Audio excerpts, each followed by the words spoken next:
Hello, everybody. Here we are again with an episode of No Joke, and today there's really no joke. There's big things going on, and I wanted to open here. Here we are. Happy Earth Day. It's kind of difficult to say happy birthday to me. It's kind of ironic or cynical to say that because we know we're not doing very well, and Earth Day is more of a memorial than a happy day to celebrate. Anyway, here we are. Markus, how's everything going with you? Hey, Amos, well, I'm doing fine. Did I get it right that it's your birthday today? No, it's not my Oh, birthday. okay, so then I misunderstood. No, okay, all right. No, I'm doing fine here. In the past week, I finally got listed to get my vaccination. I still don't know when this would happen, but well, in Germany, as I said last week, we have our bureaucracy, which needs to be yeah, kept very carefully, and this causes a lot of delay, and we have a lot of mismanagement here around the vaccination also. But anyway, yeah, happy Earth Day to you, Yeah, Amos. yeah. And basically, I wanted to mention that we do still have the opportunity for any of you to join us during the program. Uh, when you join us, make sure that you turn the audio off, and also, I mean, like the YouTube audio, and listen to it through Zoom. I will post the Zoom link here in the chat shortly, and I don't know why our chat seems to be Maybe, off. Amos, maybe I just see that Keith Hayes is in chat, and if I remember right, Keith tried to be with us in the past week, I think, right? That's correct. And it Yeah. didn't work out. And what do you think? Maybe we should do this a little bit earlier. That maybe we should include him, maybe right now if he is prepared for it. Keith, tell us. Would you like to be on today? Just type it in chat, and then we'll see. Do you see the chat? Because I don't know I why. see. I have the chat in my view. Okay. I can see it. Yeah. Well, yeah. What a week again. This is yeah. We can every week we can say it on Saturdays. What a week we had, and we had the Derek Chauvin case. The murder of George Floyd. It was the week where the jury had to decide on the accusations against him, and we will talk about this. Amos, of course, another topic today would be the Earth Day and the climate crisis, of course. And back at the table, we heard a lot about it this week, that what Biden plans, and I think Amos has a lot about it to say. Then we are approaching a very European topic, and I'm not sure if you guys realized what happened over the week here in Europe, especially in Great Britain. There was a rage against capitalism I didn't see before, especially not in Great Britain. It was very surprising, and I will give you a little bit of background information on it. And well, we're having some shortcuts, and well, that's our show for today. And I see in chat that Keith replied. Says, sure, Amos, just drop the link in chat, and he will try to connect. I can't drop the link in chat. If you could do that, because my chat for whatever reason isn't opening. No problem at all. No problem at all. Hold on. Sorry about that. Oh no. In Copy. today's slide, I just wanted to mention today's slide. I think Markus and I had the same exact idea without talking. I picked up the picture that he put. He put a picture of just the face of Tucker, and I added a little bit of a bonus. Assholery to him. So, all right. So yes. Would you? Yeah, Amos, you're absolutely right. we had the same idea. I was yesterday, I'm an idiot with Photoshop and stuff, and I was trying, because I had the idea, this stupid face, it was shouting for adding this stuff, and well, I didn't manage it. And when I came back in the morning to do the last reviews on our show, I saw that Amos was doing his magic, and well, it is yeah. I It think is it's appropriate for Takaka. someone who is spewing shit all over the place. Absolutely, yeah. And it's not only shit. It's every time he opens up his, you know, uh, farts and shit is coming out of it. And we will see a little bit example. I think most of you already have seen this, his crazy outbreak this week. And we will see some other comments on, especially from the right wing. And yeah. All right. Let me see who's in chat first before we start. We see that Barbara is there. Keith is trying to connect with us. And well, I guess the others will follow in a while.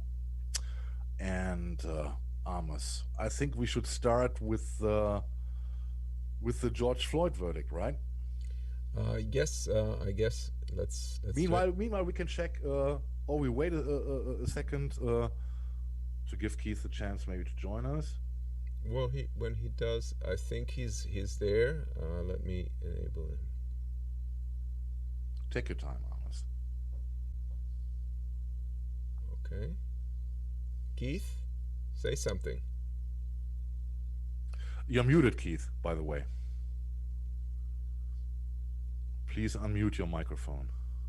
And his camera is off as well.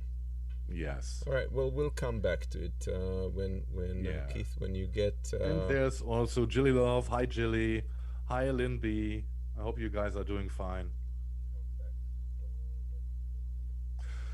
Well, let's come to the first topic for today: justice for George Floyd. I think everyone here in our little community knows what happened. I think everyone has seen what happened with George Floyd at that day. We will talk about the fallout of it, of those people who witnessed it, and how important it was that finally, this time, when the evidence is so clear at hand, because you cannot beat the 9+ minutes of the killing of George Floyd, you cannot discuss this away, you cannot argue this away. I think it was clear at hand, and it was so important, especially regarding the clear facts that the verdict has to come like it came, and we saw that a lot of people later in the streets were relieved. A lot of people were crying, because I hope this might be the point of change. This is only the first step, in a long way to get equal rights realized. And we see here in the next picture, we see here the people who are holding up the pictures with George Floyd's painting with his face on it. We see what he said again as one of the last things he said: "Please, I can't breathe." And it is crazy. As I found an article in NPR which reported of what happened at the trial, and I think we know. I think we all know about how it happened and the consequences from it. But I think it is also important to look at what happened at that day with the people who witnessed it, and it is quite tragic, because it is not only in the first place the family of George Floyd who had to suffer a bitter, unneeded loss, but also what it made with the other people around who were helpless, against a police which showed no mercy. And we have here some examples. Um, we have some experts who came up, and they clearly stated that George Floyd's death was connected with the unreasonable amount of excessive force, and it was clearly shown at court that he died of a lack of oxygen. And it also was not to discuss the way the defendants tried it with the assumed drug use of George Floyd and medical preconditions, but all the medical experts denied this. They said, no, it is absolutely clear that his death was caused by the lack of oxygen, caused by the excessive force done by Derek Chauvin. And this was very important, in my opinion. And now we are coming to the individuals who were at the scene. And if you see that many of them who were there described feelings of helplessness and guilt, you know, what in this moment could you do, you know, to help this man from getting killed? You could try to attack police. What would it do with yourself? And still the people feel that they did not at that moment do what should have been done in a rightful way, you know. And if you see, there's one example. Mr. Martin is apparently he was the man in the shop who got the fake $20 bill from George Floyd. And if you look what he said at court, you know, he said clearly, if I would have just not took the bill, this could have been avoided. And I remember that he also said he would never call the police again if someone would come with a fake bill. He would avoid to take it, but he would not call police anymore on it, which I think the law says that they are obliged to do this. But if you see what could come out of a bullshit fake $20 bill, it is absolutely crazy. And if you look at the other witnesses there, we can go on to the next one. Danella Fraser, she was recording the scene, you know, and she described it as a man terrified, scared, begging for his life. And then with the quote from her, which was really heartbreaking, when she said it seems like he knew it was over for him. And imagine being George Floyd at this moment, being so brutally attacked, on the brink of death, and seeing all the other people around. I don't know if he could recognize them anymore, but if he would see their faces, and there's nobody coming to help, I think this is absolutely terrible. And not only for him, as I said, what it did to the people there, you know. The next one is absolutely, it is crazy.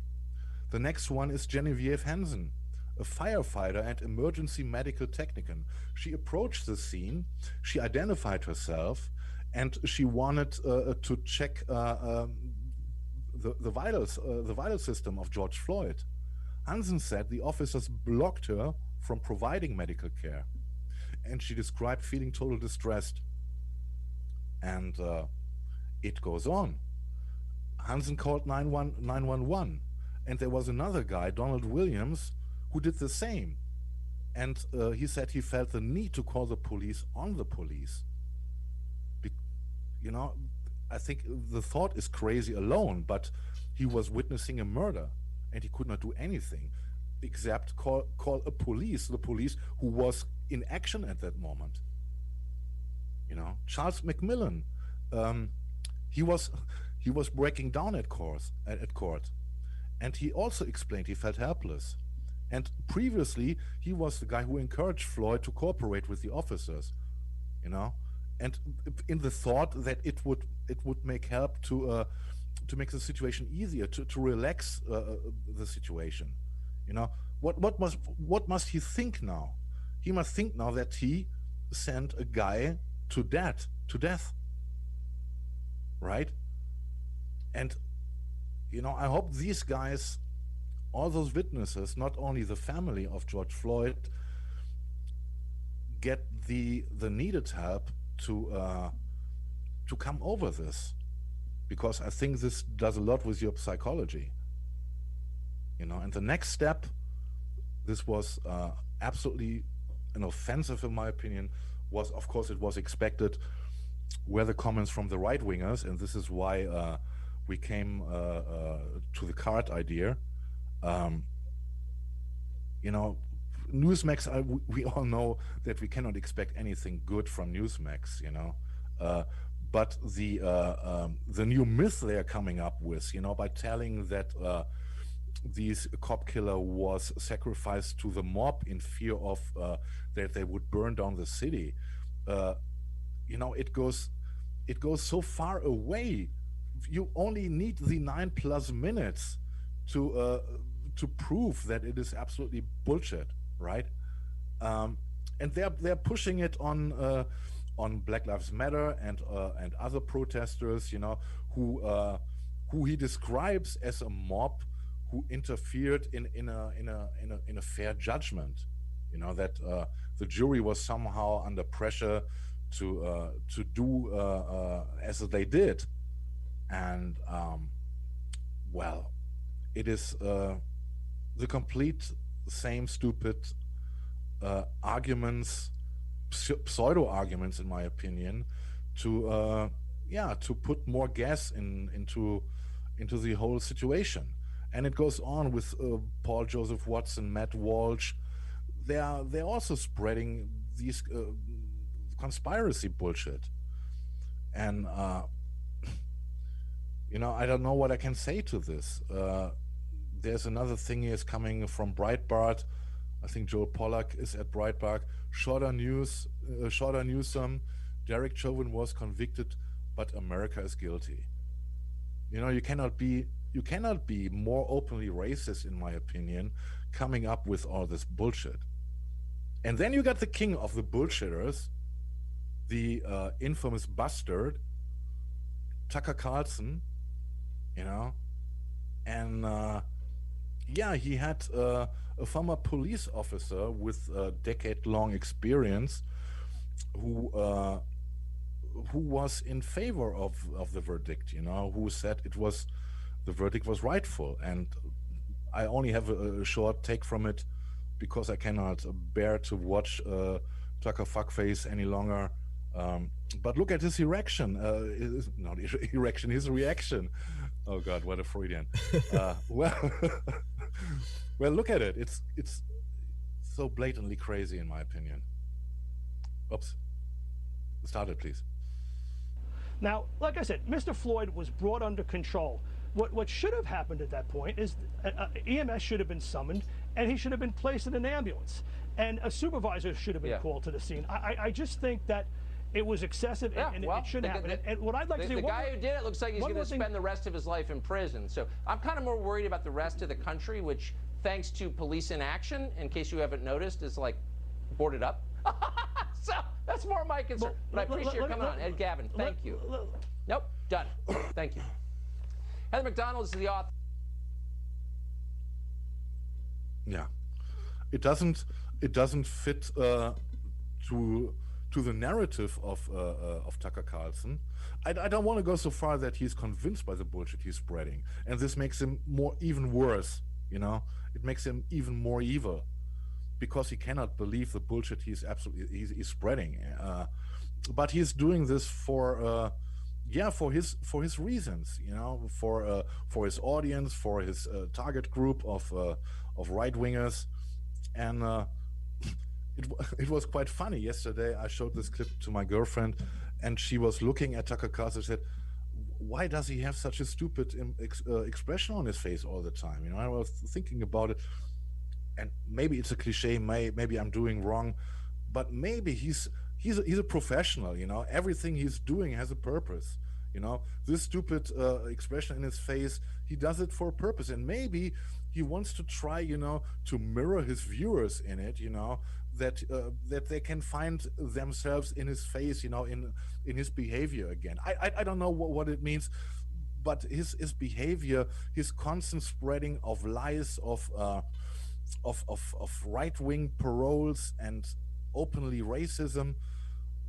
Well, I'm absolutely taken away by this. Amos, what was your direction on all this? What happened this week? Well, I think your idea of it being like a watershed moment is a little optimistic. I think it may be. I hope so.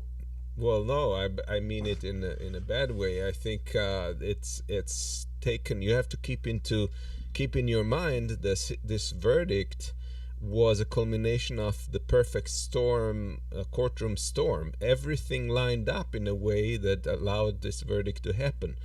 The thing was filmed. If they didn't film it, it wouldn't have happened. The thing took 9 minutes, so it wasn't like a bang and that's it. So you could see the life leaving this poor guy's body, which caused a huge reaction, public response. You had the chief of police, which is unheard of. The chief of police come in and instead of defending their own, rejecting that as acceptable way of reaction by police. So everything lined up in a way like that you couldn't possibly come up with another verdict. And even then, we weren't. To tell you the truth, I was surprised that it was guilty on all levels. My thought was that it would be guilty on manslaughter, and then somehow the second unintentional second degree murder would not happen. And I was surprised to the positive that the jury managed to go through it. But before the jury verdict was given, the judge was framing it in such a way that it looked like, wow, there's barely any chance that they could overcome all of these obstacles. You had to be absolutely sure, with no doubt, and there's no reasonable doubt that he did everything, that all the accusations against him were true. So even to that moment before the verdict, it looked like it couldn't happen. So I wouldn't say that this is that this is a watershed moment. I'm hoping that it's going to start moving things in a direction with the public perception. But there's a lot of work left to be done. And here's the quote: "Out of the mountain of despair, a stone of hope." And you can see the little piece that we broke off of. Coming back quickly to the Tucker Carlson clip. In the end, he made a valid point. When he interrupted the police chief and said, "It's done, it's over." He was asking, who is going to join the police in the future, and that's exactly the question. Those people who are in it, we don't know how many thousand of proofs we have, are the wrong guys. Yeah. And this question he raised is a valid point. Of course, he would answer it differently, with more of those bullies in the police. But this is exactly where it starts. The police in the United States has had a history of an easy time, that they were always protected no matter what. And the fact that that is in this case has been overturned probably is a cause of concern to some police unions and policemen, policewomen that might have considered themselves untouchable before. But we are far from resolving this issue, and it's not going to be resolved until racism in itself is dealt with in this country, and that's how likely would it have been if a white guy would have had these fake $20 bill in his pocket, that he would end up dead in the street? Right. No? Yep. Yeah. No fair if justice is blind, she cannot see my badge. This is what they're crying now, yeah.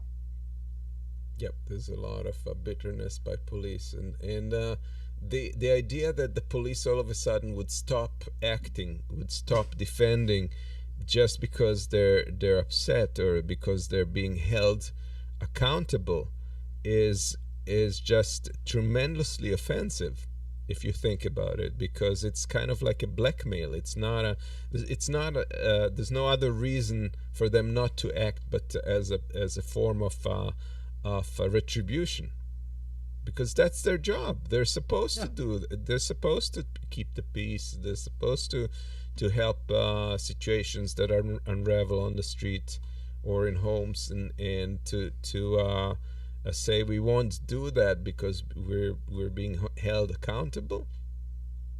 Then don't go for this job. This is why exactly. This is why this job would need experts. Right? Yeah. And we won't see them. Right. What else do we have? Oh, we are okay. Let's check quickly. What about Keith? Oh, is he Keith, trying to get Keith, in? Is he already yes, there? Maybe. Let me see if I can get Keith in. Hold on. Keith, can you hear us? I don't hear him. I don't see him. We're having a tough time with that. Hopefully we will get to a point where we will try it over the show. And please try again, Keith, again. And as soon as we I will let you in. You'll be in the waiting room. I'll let you in as soon as we can expand to you and have a conversation. So let's go into the next topic. We had Earth Day, Earth Week. If you feel blue, I do too. Yeah. And it is not, it is kind of like a dire situation we're in, where we're at the position where we may be too late. Hopefully we're not, but we don't know that for sure. Let me go back to the. So this week, to coincide with Earth Day, Biden held an international summit, which was the first time after Paris that level of discussions was held, and we're back at the table. You can see that here.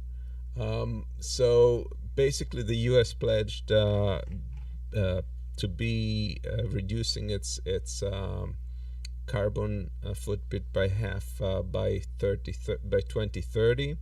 2030 would be. And we also heard that they intend to make it carbon neutral by 2050. But you have to know that this is, it may sound like a lot compared to the European pledges, for example, but you have to realize that this is compared to when, like, it's half the emissions from now or from recently, which is much higher than what the European states were pledging, which was half the emissions from 1995 or so. So it sounds like more than it is. Experts say that all of this is just way too little, and frankly, what Biden has done is go back to the commitments that the U.S. pledged for the Paris Agreement, which is good. We should be pledging back compared to Trump's time when he cast all of this and said we wouldn't commit ourselves to it, but nevertheless, we need to push past that, not reinstate the previous levels. They're obviously not enough. They're not going to stop climate climate warming from reaching over 1.5 Celsius, which is a hopeful target. So it's unfortunate that we're not yet at the place where we're supposed to be. However, the way I see it is that we are at a situation where we could catch up in the future.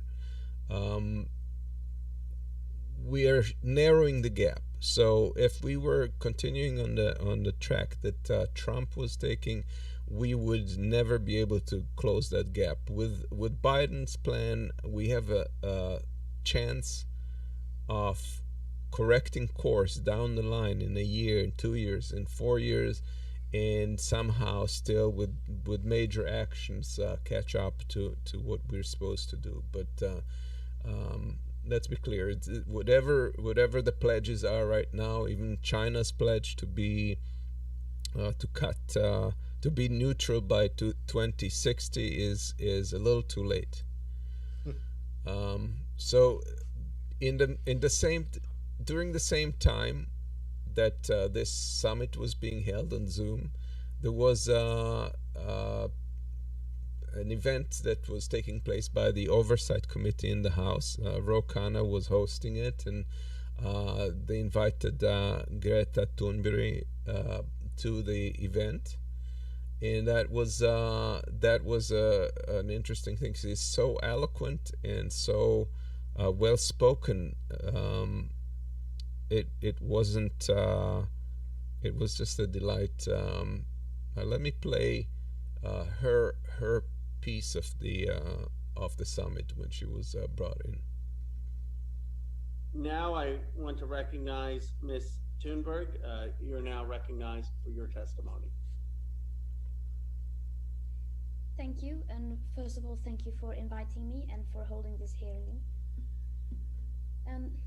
I don't represent any financial or political interests. I'm not a lobbyist, so I can't negotiate, make deals, or compromise. I have nothing to offer you, nor am I a scientist. All I can do is to urge you to listen to and act on the science and to use your common sense. And I'm not even going to explain why we need to make real drastic changes and dramatically lower our emissions in line with the overall current best available science. It is the year 2021. The fact that we are still having this discussion, and even more that we are still subsidizing fossil fuels directly or indirectly using taxpayer money, is a disgrace. It is a clear proof that we have not understood the climate emergency at all. If you compare the current so-called climate policies to the overall current best available science, you clearly see that there's a huge gap. The gap between what we are doing and what actually needs to be done in order to stay below the 1.5 degrees Celsius target is widening by the second. And the simple fact, an uncomfortable fact, is that if we are to live up to our promises and commitments in the Paris Agreement, we have to end fossil fuel subsidies, stop new exploration and extraction, completely divest from fossil fuels, and keep the carbon in the ground. Now, especially the US, taking into account the fact that it is the biggest emitter in history. And just to be clear, that is not my opinion. It is what the science clearly shows. And yet, this is just the very minimum amount of effort that is needed to start the rapid sustainable transition. And it may seem like we are asking for a lot. And you will, of course, say that we are naive. And that's fine. But at least we are not so naive that we believe things will be solved through countries and companies making vague, distant, insufficient targets without any real pressure from the media and the general public. So either you do this, or you're going to have to start to explain to your children and the most affected people why you are surrendering on the 1.5 degree target. Giving up without even trying. Well, what I'm here to say is that unlike you, my generation will not give up without a fight.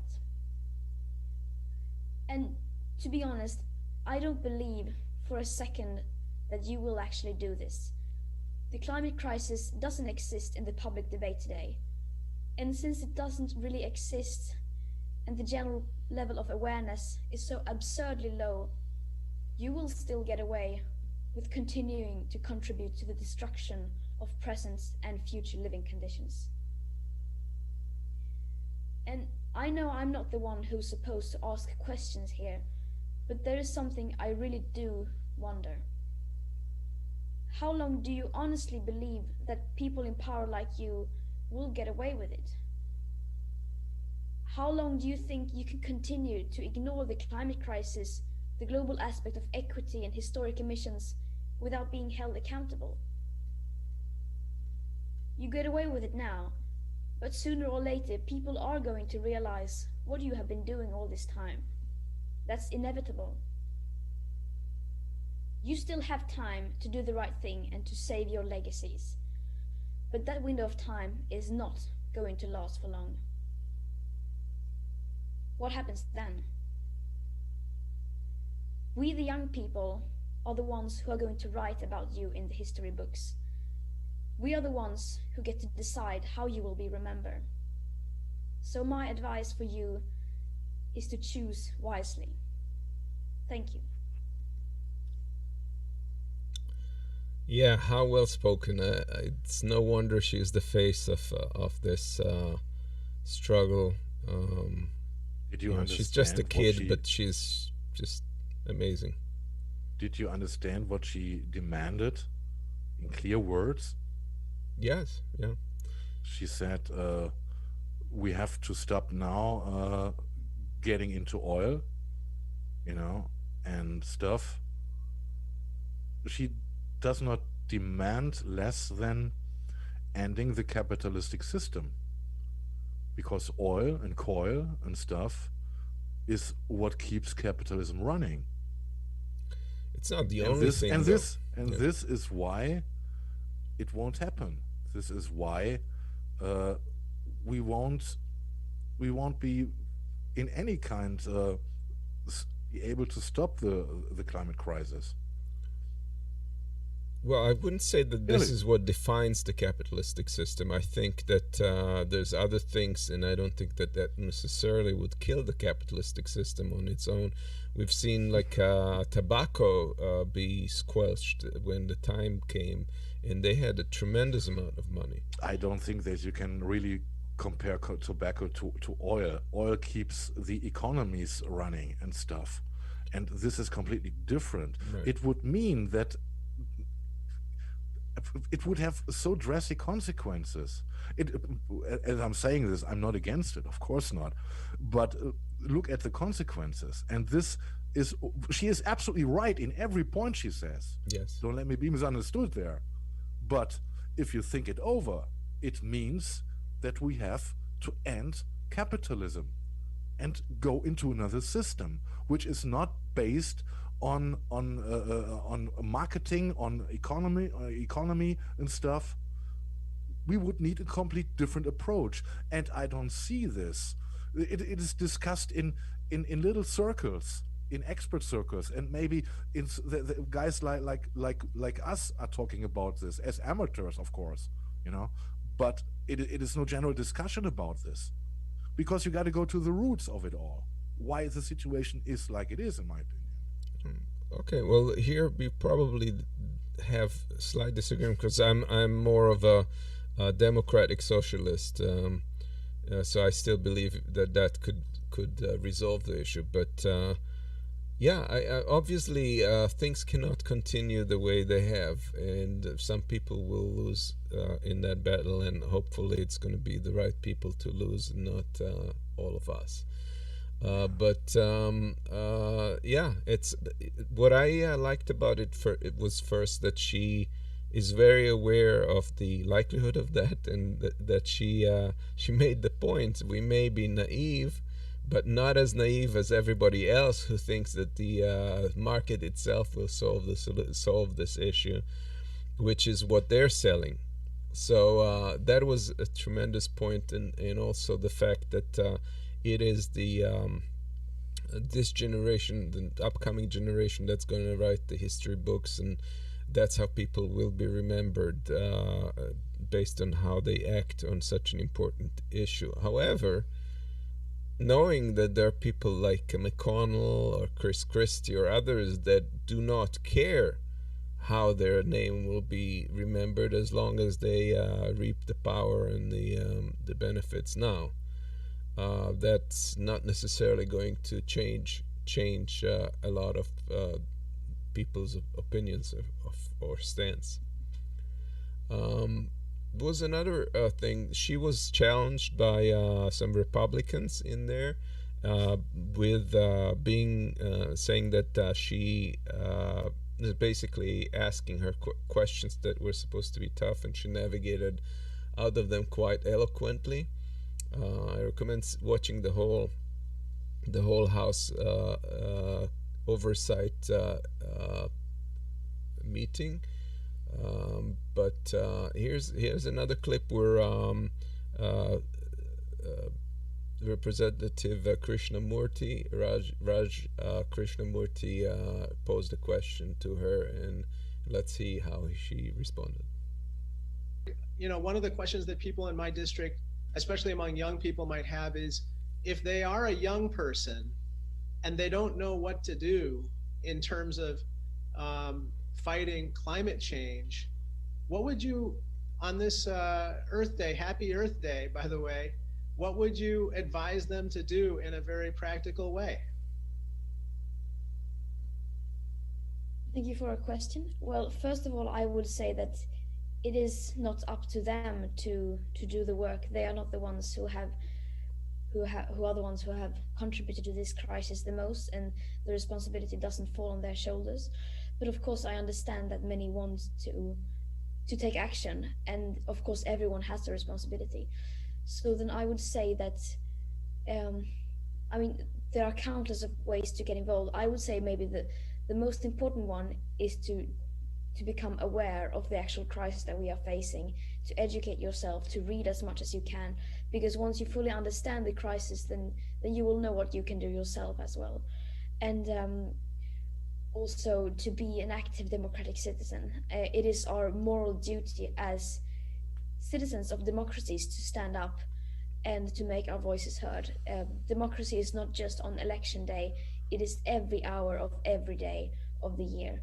And we need to make our voices heard, because if enough people stand up together and collectively put pressure on the people in power, like yourselves, then change will come, because we young people are the future, and the people are the ones who have the power, even if it may not seem like that all the time.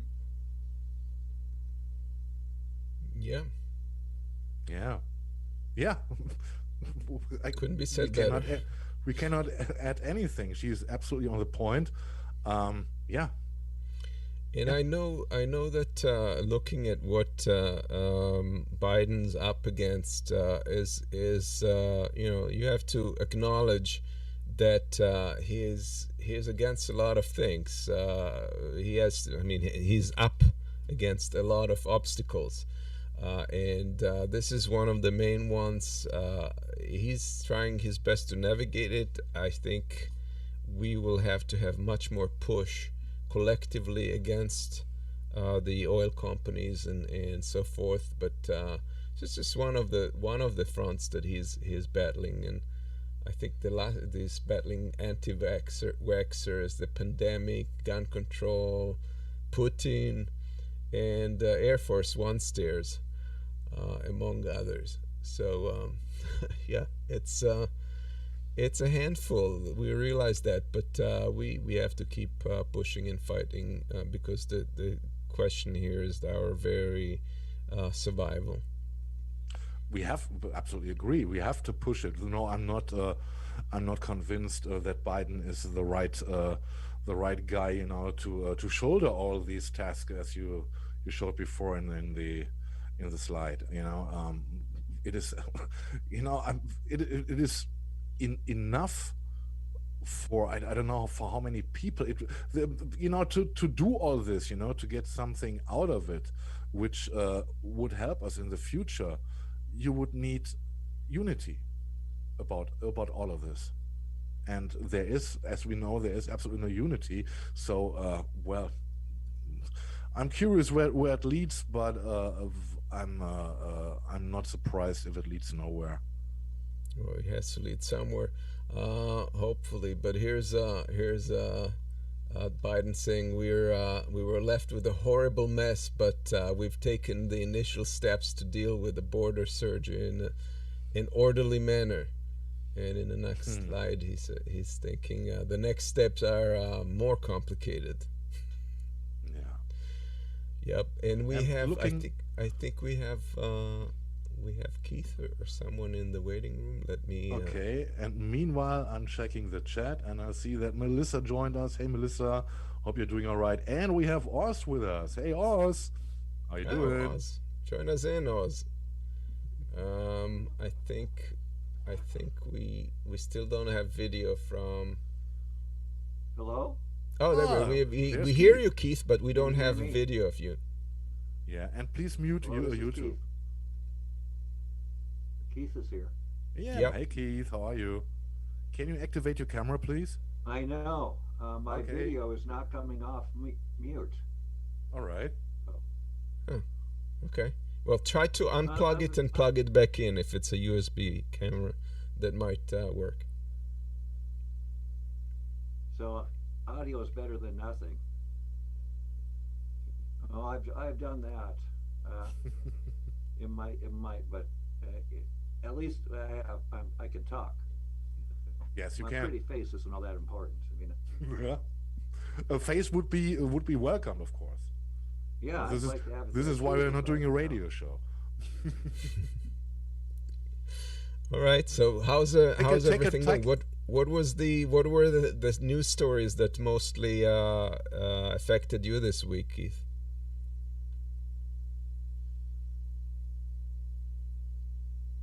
Keith? Now we lost his audio. Okay. Well, there probably the Minnesota activity. You know what's going on out there. You know, the George Floyd verdict. And I grew up in Fridley, Minnesota, which is across the river from Brooklyn Center. Okay. Yeah. We hear you, Keith. So, you know, I'm very familiar with the, Minneapolis area. Now, this is many decades ago, but I spent 20 years there. So, you know, I hear myself talk. That's why I'm stopping. Oh, please you have use your headphones YouTube video. Your YouTube audio should be off.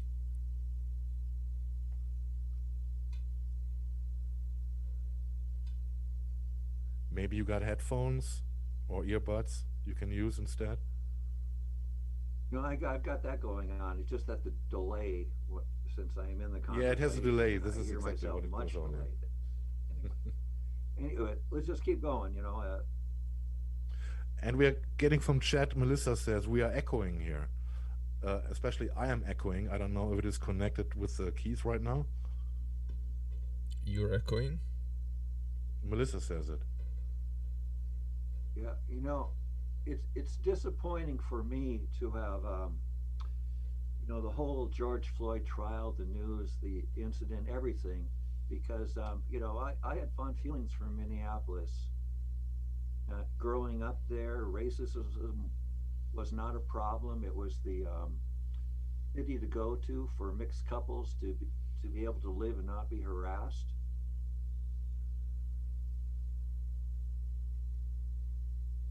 Okay, go on. Spinning wheel.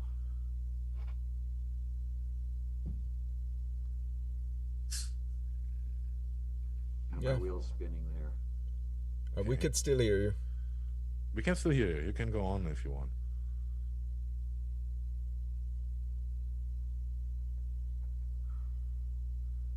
So I don't know if anyone can hear me now. Just keep talking. We can hear you. We can hear you. Okay. Yeah, so the whole thing was very disappointing to me because I grew up, I met racist people and I met a lot of people who weren't. And for me, Minneapolis was interesting because the minority population was pretty small. So the city itself was very liberal, very tolerant. It was a tolerant city because the number of minorities didn't threaten anybody. So, you know, when the whole George Floyd thing happened, it was kind of a shock to me, like things have really changed. Not the city I remember. In how far? What do you mean changed?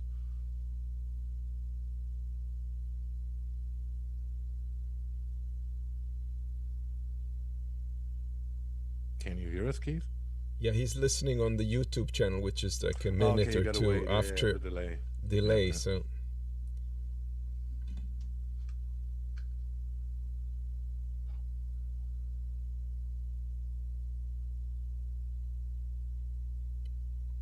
okay.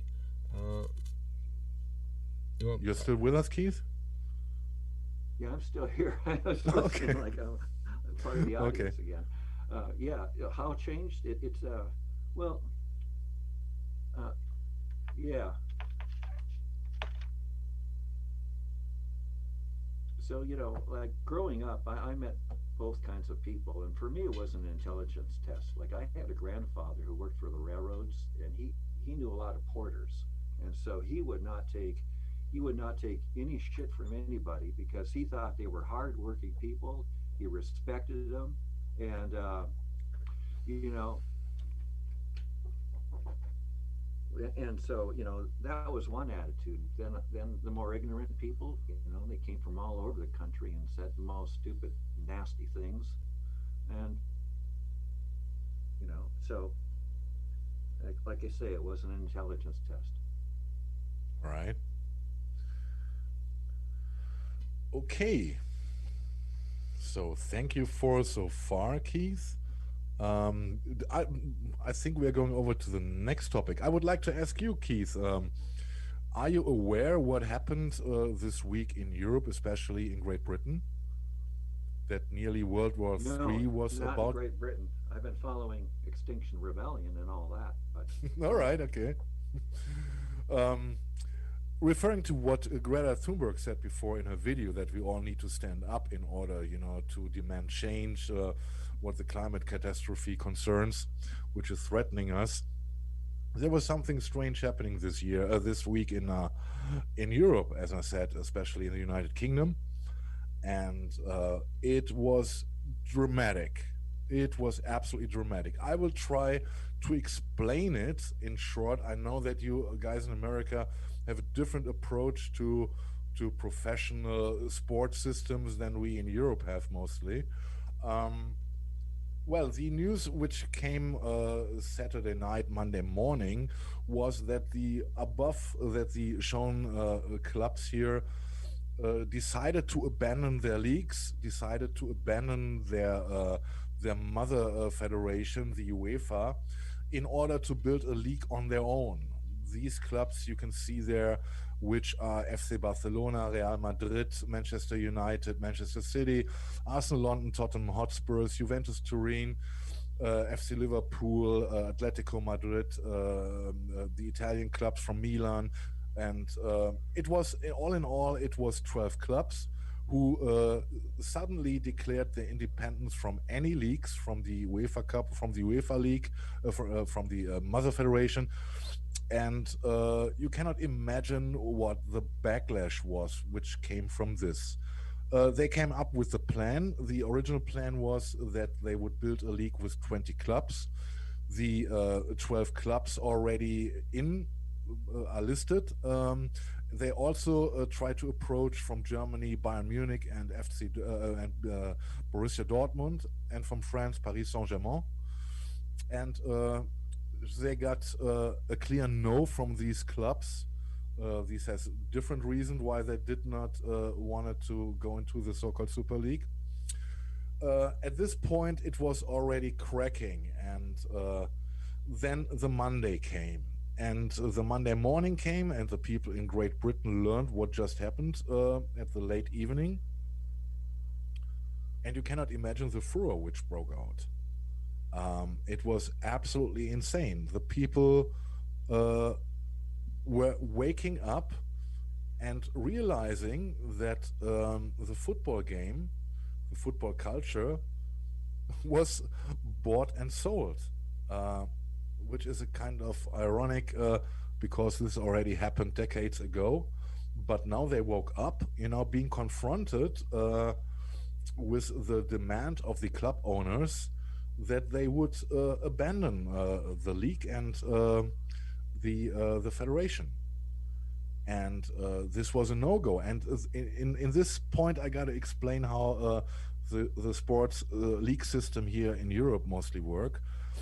We have promotions and relegations. So in theory, every club, if you decide now with friends to found a club, a football club, you start at the lowest league, but you have the option, the theoretical option, to climb leagues up and leagues up and leagues up until you're at the top. You're in the top league, which, if you are there on the top, which would qualify you to be part of the Champions League, which is the European competition in which the clubs compete.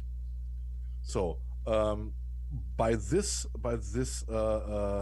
new Super League, the 12, respectively 15 clubs would not need a promotion because this would be the final league.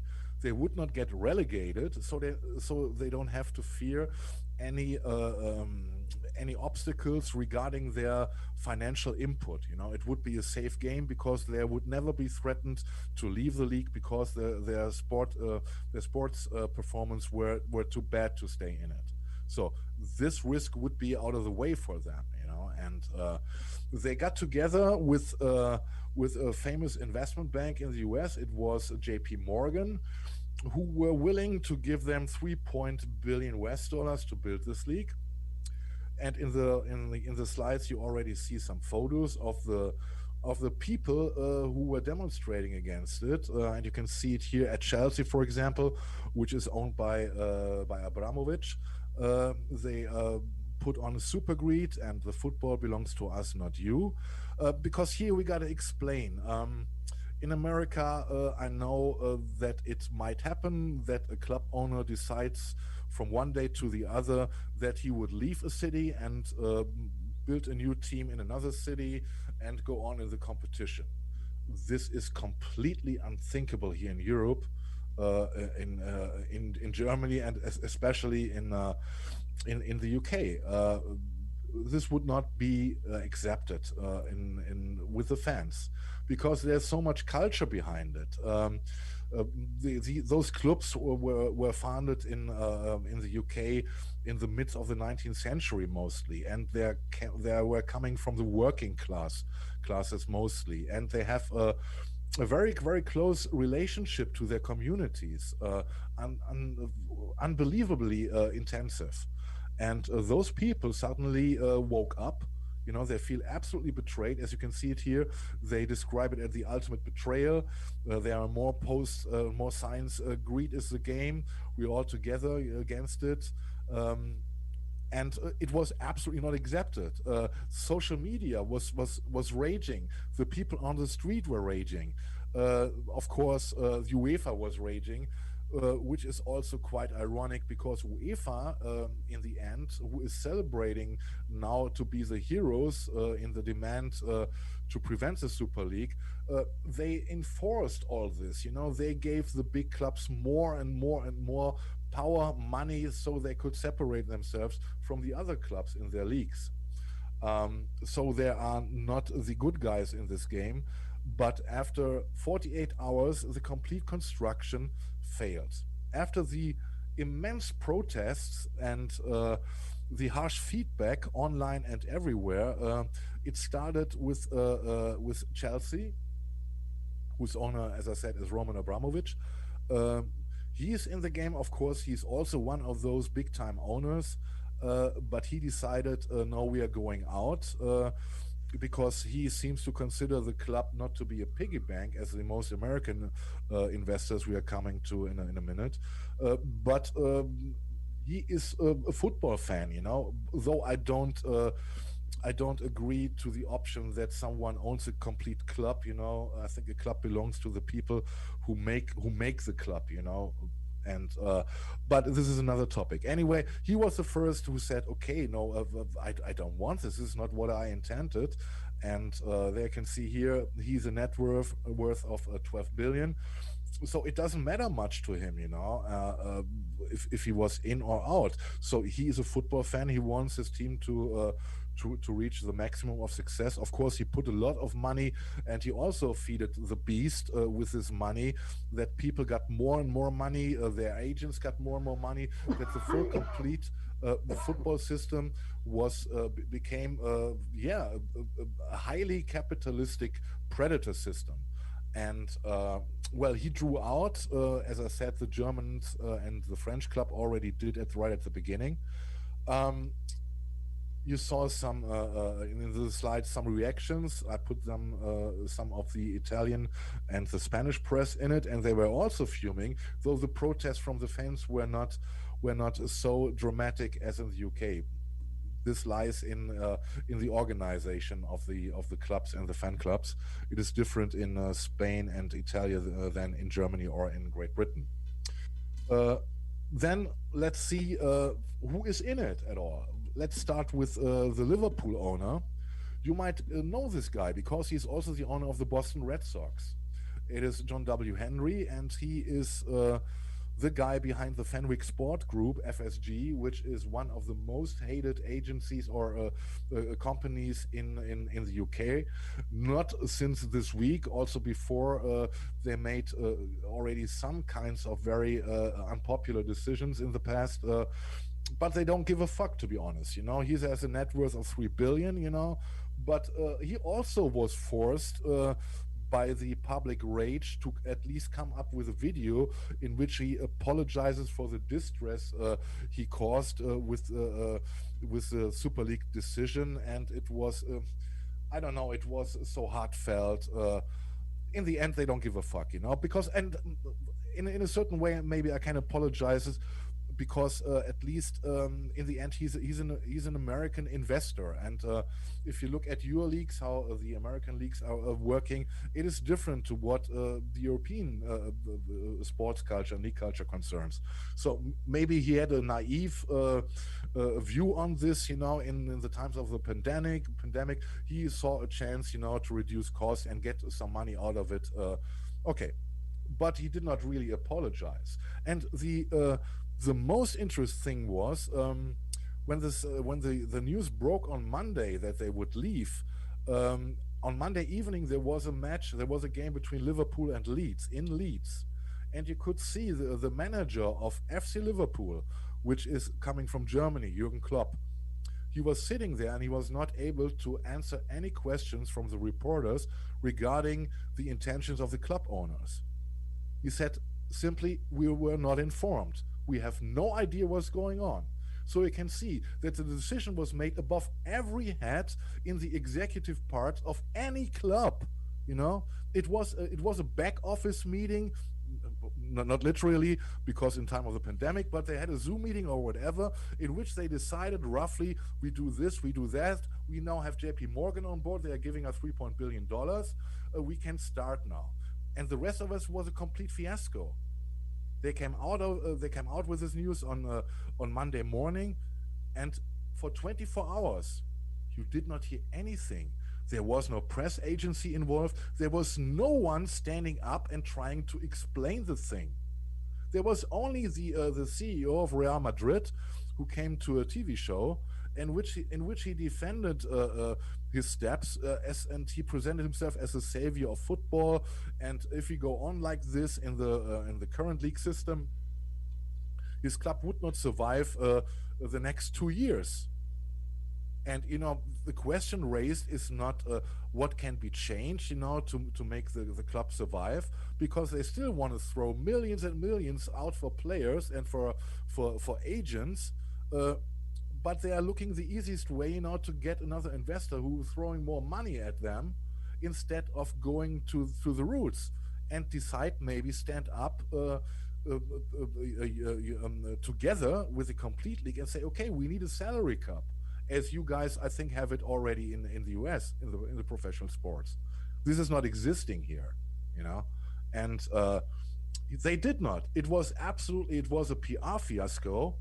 It was absolutely hilarious to see, and the argumentation of Perez, the owner of Real Madrid, it was crazy. He was spreading rumors there that the English clubs abandoned because the pressure of 40 fans at the Chelsea gate were protesting. It was hundreds and hundreds of people there protesting, and he was littling this, and he said, no, they are not out. There are only two clubs left. This is Real Madrid and Barcelona. And at the point where only those two clubs were left in the game, he was still maintaining that no club left, that everything is in order, that the Super League would go. There is no chance. They would have to pay hard penalties if they would break out of their newly closed contracts, etc.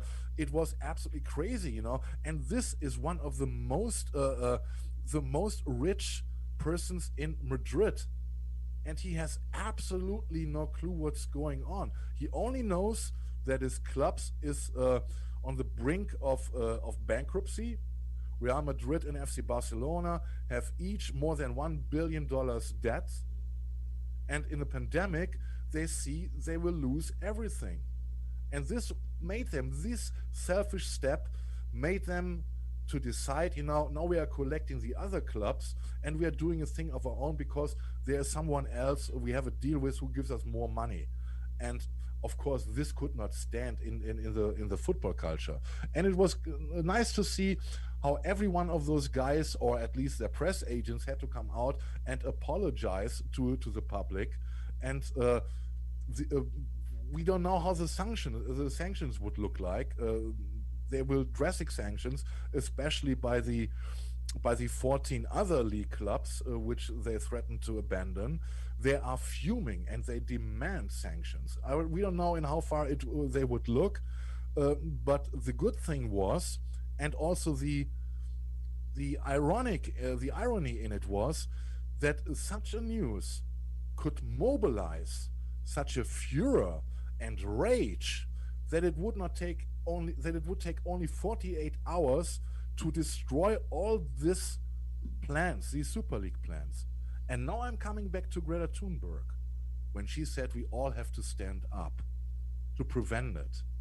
You know, I think this message is hanging over us like a sword for how many years now? And are we really standing up? We are not. But it could be so easy to bring down some of the most rich people in the world. There's also one of the family of the United Arab Emirates, which net worth is 21 billion. If you can bring down those people with a heart and united protest, then you have a chance, maybe. But you know, it's only football. People understand the problem. Keith, you're right. Yeah. I mean, that's the problem. I mean, everybody wants to be rich. I mean, first, I don't think you and I do, but you know, we're maybe a little bit different. But people just want to have stuff. They don't see anything wrong with the system. Like your sports fans, you know, they don't understand that the problem there was private ownership, because at one time the sports teams were owned by the cities, by people who lived in the cities and wouldn't go anywhere else, so that, you know, it meant something. And so now you have these fans who think it means something that used to mean a long time ago, but we're living in a world where money is making all the decisions. Yeah. Money's gotten way too powerful. I was listening to Chris Hedges recently, and he was going on about how much the rich are making. where if you go back in time, the Vanderbilts, these robber barons, if you put their money in today's terms, they might be $1 or $2 billion. Jeff Bezos, hundreds of billions of dollars. It's money has taken over everything, and I think that's the point you're trying to get at. Where if we listen to Greta, you get back to the essentials, and find out what really matters. But people got to tune in on that, and they're not. Yeah. And I'm frustrated. I just. Yeah. What I wanted to say is that such a petitesse, such uninteresting things like professional sports, which are millionaires, by the way, every one of them, that it is possible to create such a furor, right? And when it comes to the very essential things, like surviving, maybe, there's only a Future for Fridays movement. There's Greta, and they get mostly ridiculed, if not prevented, by politics or by financial interests. Of course, we are. Well, the conventional media puts out the message, don't worry, be happy. Like there's no problems in the world except when they want to push your buttons and tell you about the latest shooting and get you really riled up, because they're playing off emotions. They're not out to, put out problems, ask, show what problems need solutions or anything like that. It's all to get clicks, get emotions, to get viewers, sell stuff. Of course. And things are out of control. Absolutely right. Yeah. I think we don't, Amos, we don't need to play the Florentino Perez clip, because I already told. This was, by the way, what I wanted to play was the last official appearance of Florentino Perez from Real Madrid in a second-class TV studio late at night, in which he again defended his league project. And as I said, he's absolutely all alone. He's desperate. All others abandoned him. And as I said, it is only football, and this is crazy. This shows, in my opinion, the complete craziness. With the life-threatening things, we are going over. It won't become that worse. And maybe, I don't know, tomorrow is another day. And when it comes to bullshit like football, they are absolutely raging. We are a crazy species. Yeah, Amos. Shortcuts. Nice. Do you know this? Nice cartoon, right? Do you know this? This slide? Guys in the chat. Yeah, I didn't think it was a cartoon. That's an actual picture, isn't it? Damn, you stole it. I just wanted to tell it. It is no cartoon. It is not a joke, because this is this year's World Press Photo Award winning photo in the category nature. And it says an estimated 129 billion disposable face masks and 65 billion throwaway gloves are being used each month during the pandemic, due to the BBC. With this photo title, California Sea Lion plays with mask, Ralph Pace, a California-based freelance and underwater environmental photographer, illustrates how the waste that lands in nature poses a threat to animals. Right? And this is another crazy thing which shows that that our species is absolutely crazy. We're in the middle of a pandemic, and we are going on throw our shit into the ocean, and it doesn't end there. It doesn't end with masks and gloves. Next thing is coming from Japan.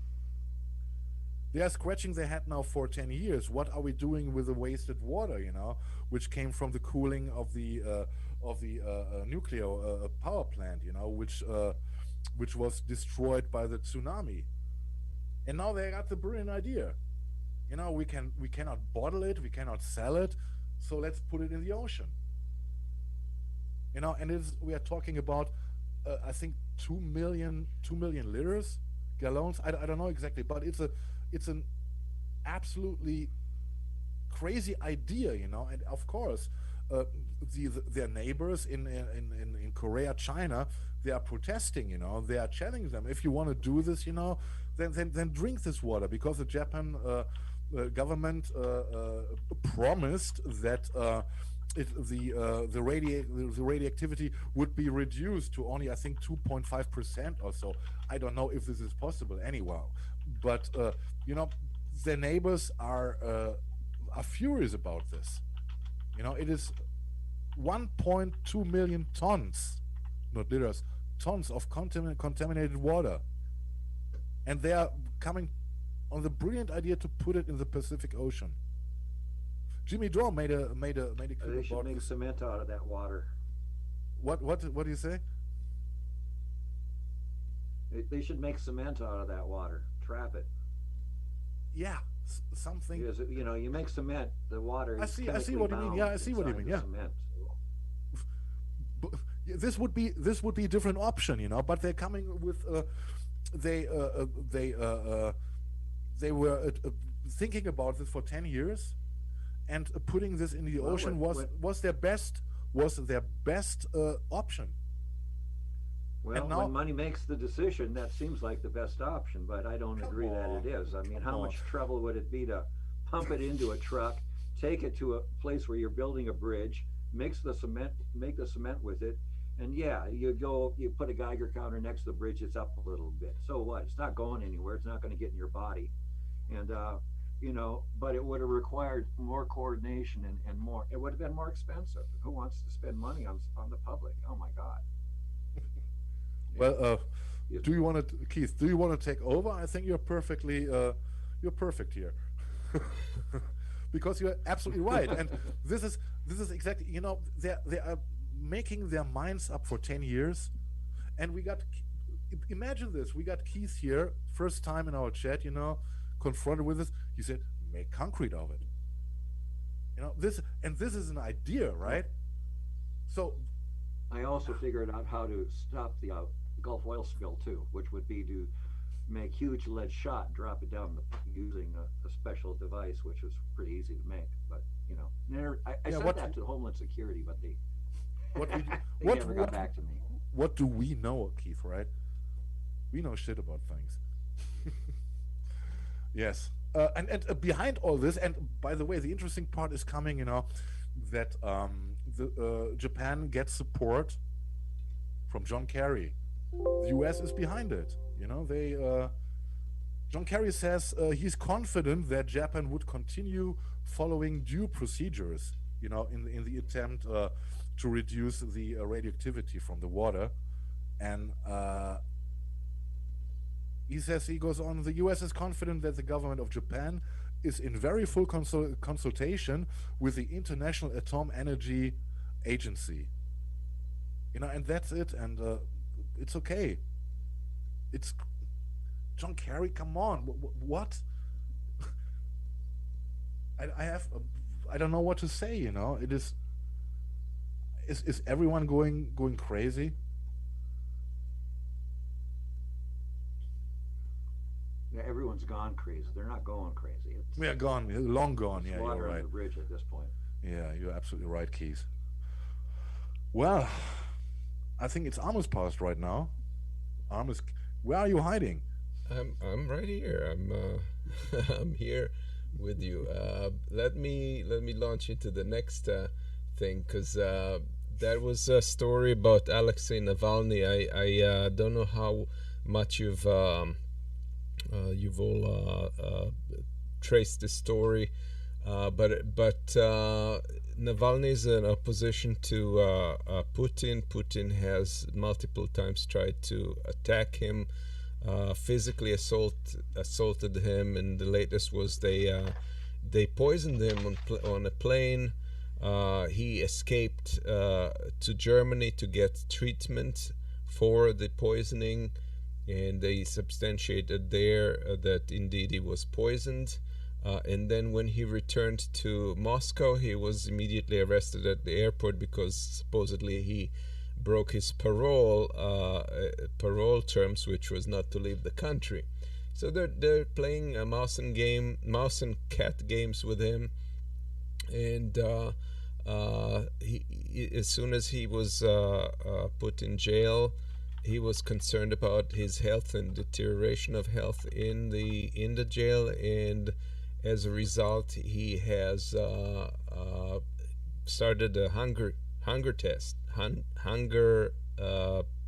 protest strike, and that has continued to go on until Friday, until yesterday, when his doctors somehow they did allow them finally to visit him because of the protest that he has mounted, and they concluded that he was very close to being dead. He's like a walking skeleton, not doing well, and they wrote that soon, if he doesn't stop the hunger strike, there's not going to be anybody to defend or to treat.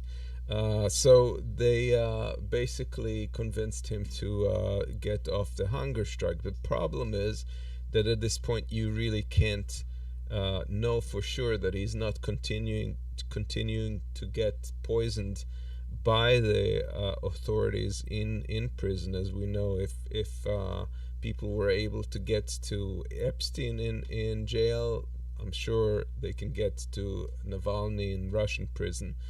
And so if he's eating, they can sneak in any poison to him, and they have determined in tests that were conducted by those doctors that were allowed to see him that his potassium content level was extremely high, which suggests that they were tainting his food or doing something with his food. So the attorney on his part believed that they're not trying to kill him just to make him suffer. They don't want to kill him in custody, but I wouldn't take that as I wouldn't be so sure about that, especially after the hunger strike and his health degradation, because they can claim that it was due to that. So he is at peril, and it's very frustrating for us to just watch it from afar, not be able to do anything to protect this guy. Whatever you say about him, he's courageous to stand up to Putin, and he's put his life at risk multiple times. And there's a related cartoon here. No, that's not the related cartoon. That's me. Wait. All right.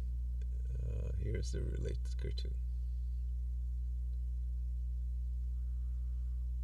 So, yeah. So that's the situation. That's the situation we're in right now. Any thoughts about that, Keith? You still with us? Yeah, he is still with us. Yeah. But I can't hear him. He's frozen. He's frozen? It looks like he's frozen. I'm not sure. Yeah, it seems like that. Okay, well, that was yeah, our short the Navalny thoughts. case. Yeah, very sad. Yeah, absolutely. Well, there he is. Being in America is much nicer than being in Russia as far as the fascism goes, because at least in America we're only having trouble with losing video and Zoom for mysterious reasons, and we don't have to worry about people poisoning us or disagreeing with you. That's not nice. That's not nice. Yeah, absolutely right. And it's not the first time. A couple of years ago it also happened. I don't know. It was another from another former Russian state, USSR state. There was also someone from the leadership was also attacked by this, and yeah. But this is I don't know if Putin is an old guy who grew up with all these secret agents. He was working for KGB, and he knows all the tactics. He's a secret agent man, if you want so, and he's using his knowledge. Remember when KGB. Yeah. All right. I know they've neglected the Western parts of Russia. The money has not been flowing to the Far East the way it should, and Yeah, and that's caused a lot of disaffection in Siberia. All right, Amos. Shall we go over to the Satire overview? Yeah. All right. Here's the Derek Chauvin trial, and they say we the jury find Black Lives Matter, which is what happened in this case. Yeah. All right. And here's the nightly news. Yeah, a record number of Americans are getting shot. Yep.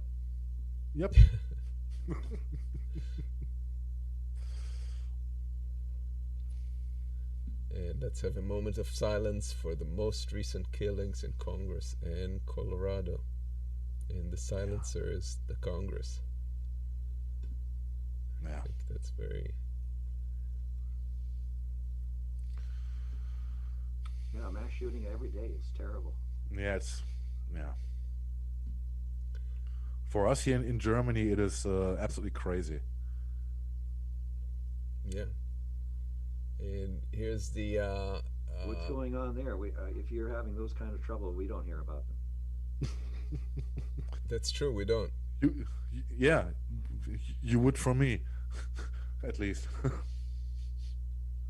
So what's going on?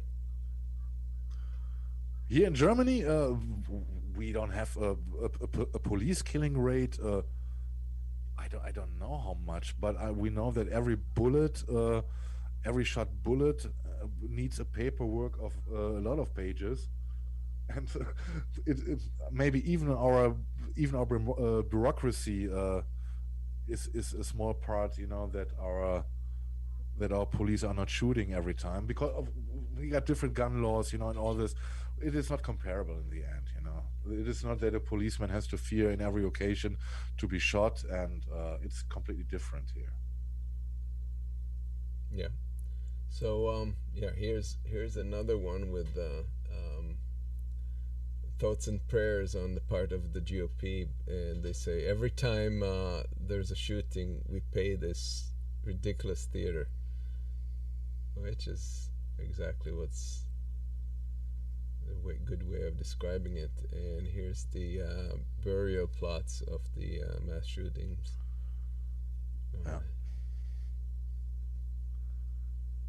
I like this one because this is exactly what's going on. This isn't working. Quick, let's keep feeding the exact same thing. Yeah, and prayers, thoughts. Prayer thoughts. Ugh. Yeah, that's worked. Yeah. And here's a new game that's put on the market. Guess who committed another mass shooting? And here's one you added, Marcus. Yeah. This is how I'm sure conservatives imagine progressives running around. I only can spreading. repeat myself. Rank 230. Happy Earth Day. Yeah, but all right. That's how people imagine what the Green New Deal is supposed to be doing. GOP infrastructure platform, and we see somebody hard at work in dismantling it. And here's our turtle dove friend. Yes, save the filibuster. Yeah. And he's of course trying to preserve the filibuster from going extinct. Yeah. Let's go to the Philly Bomber. And the Philly Bomber.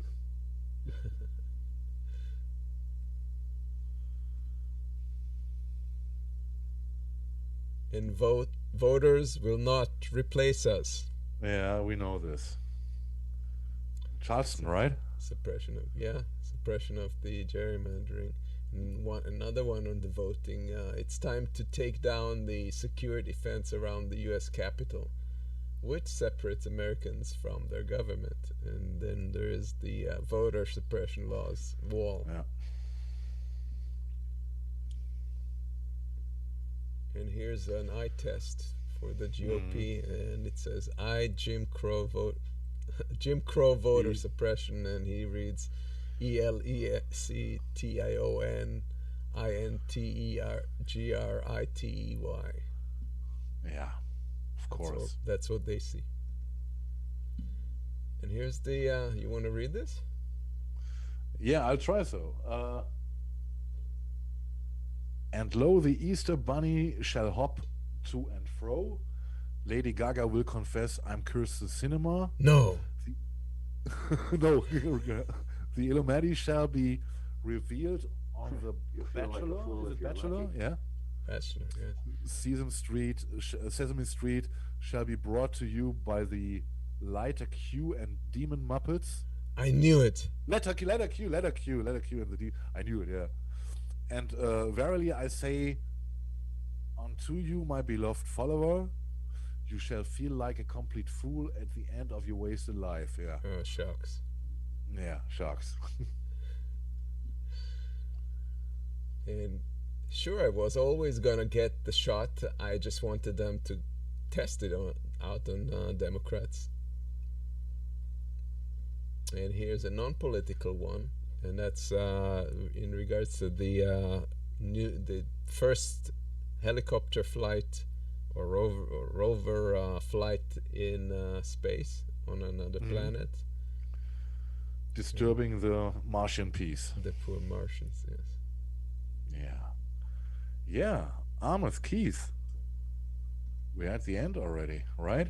Or do you have something? I'm back. I keep going in and out. The Zoom comes and goes. It's good to have you in the end.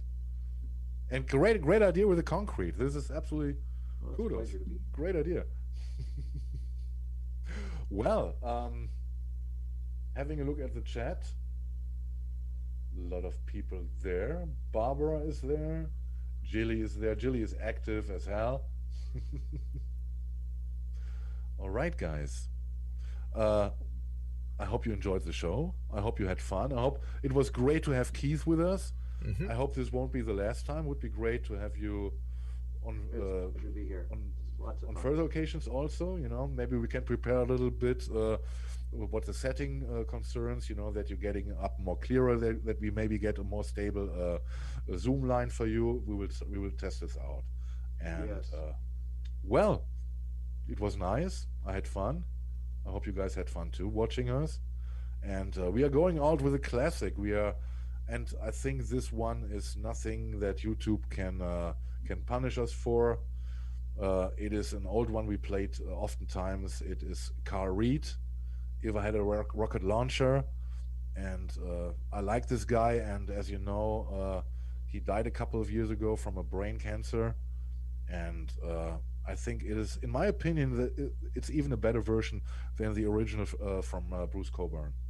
And saying this, I would like to have a great week, great weekend. Stay Marcus, safe. Before we go, before we go, I wanted to mention your viewers on Facebook. If you're watching it on Facebook, know that if you want to chat, our main channel right now is on YouTube, so you can join us on Uphill Media channel on YouTube. We don't know how long we're going to stay there because of all the crap that YouTube has been pulling in terms of independent media. But for now, that is the situation. Just if you like if you enjoy the show, share it on social media and And I don't have to forget, there was earlier in the show today, Density. Thank you very much for donation. We don't know if it is coming through because YouTube seems to have a new obsession to keep the money. We will see. Amos will keep us reported about it. Thank you very much, Density. And well, as I said, we greatly appreciate it. Have a great weekend. We are going out with Carl Reed, If I Had a Rocket Launcher. See you next week. Bye-bye. Bye-bye. Thank you, guys. This one's called Thank you, Rocket Keith. Launcher by Bruce Chavin. Learned this when I was in Australia. Off a guy called Davey Love.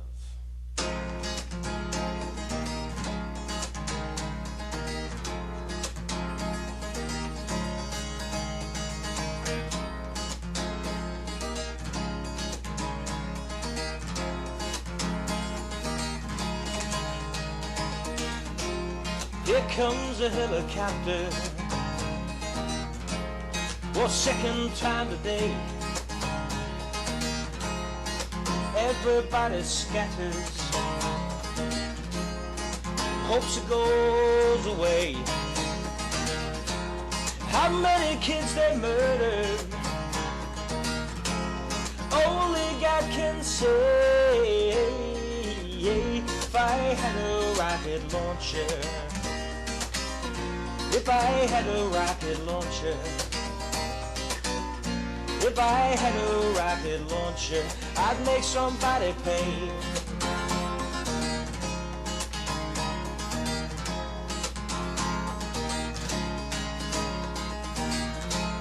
I don't believe in bodyguards, and I don't believe in hate,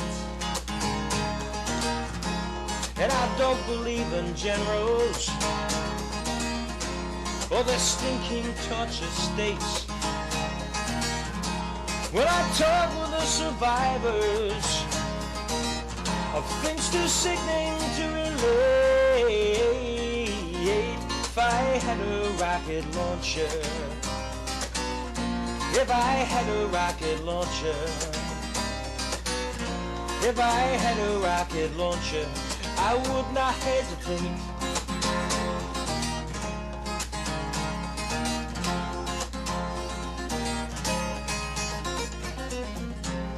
On the Rio Ascension,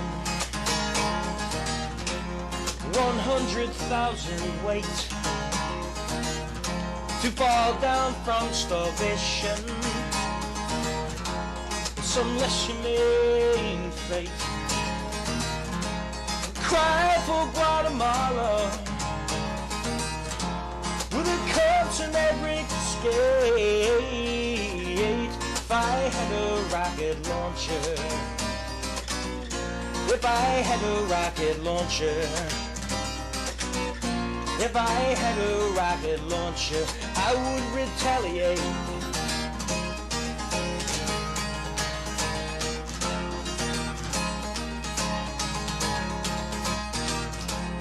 Gonna raise every voice,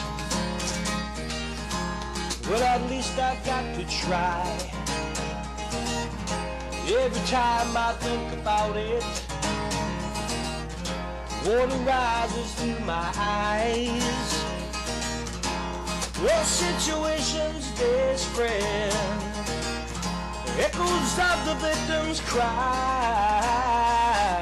If I had a rocket launcher, if I had a rocket launcher, if I had a rocket launcher, some son of a bitch would die.